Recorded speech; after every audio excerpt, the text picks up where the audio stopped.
வந்தது. அவளுடைய 3வது மார்பகம் ஸ்தனம் இவளுடைய கணவனை பார்க்கும் போது மறையும் அப்படின்னு சொன்னதற்கிடுங்க சிவபெருமான பார்க்கும் போது மறைஞ்ச உடனே இது வரைக்கும் வாழ்க்கையில வெக்கம்னா என்ன விலைன்னு கேட்டவளுக்கு முதல்ல வெக்கம் வந்தது.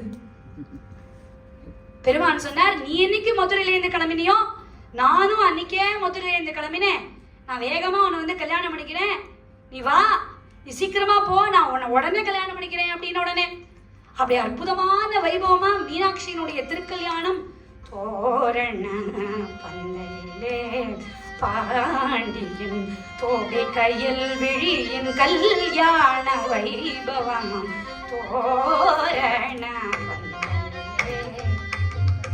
தோரண பந்தலிலே மீனாட்சி பெருமான கல்யாணம் பண்ணிக்க வரும்போது இன்னைக்கெல்லாம் சாதாரண கல்யாணத்திலேயே சீரெல்லாம் பிரமாதமா இருக்கு.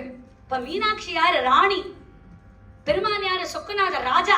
இப்ப அவரு கல்யாணம் பண்ணி கொடுக்கும் போது என்னென்ன உடமையெல்லாம் கொடுத்து விட்டாளா? உடமை சீர் நிக்கும் மதுரையில கல்யாண உற்சவம் போது இதை பாடுவா.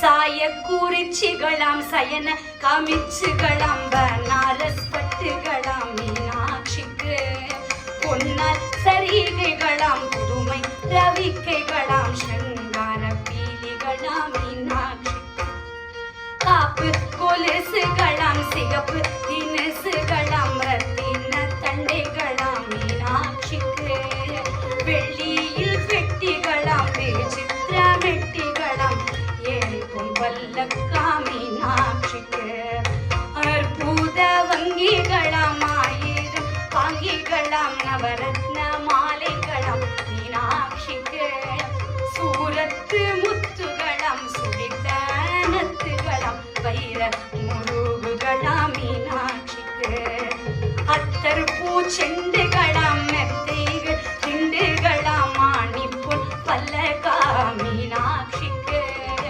அன்னை மனம் மகிழ்ந்தாள் உன்னதமாய் கொடுத்தாள் வேறென்னமும் கொடுத்தாள் மீனாட்சிக்கு வேறென்னமும் கொடுத்தாள்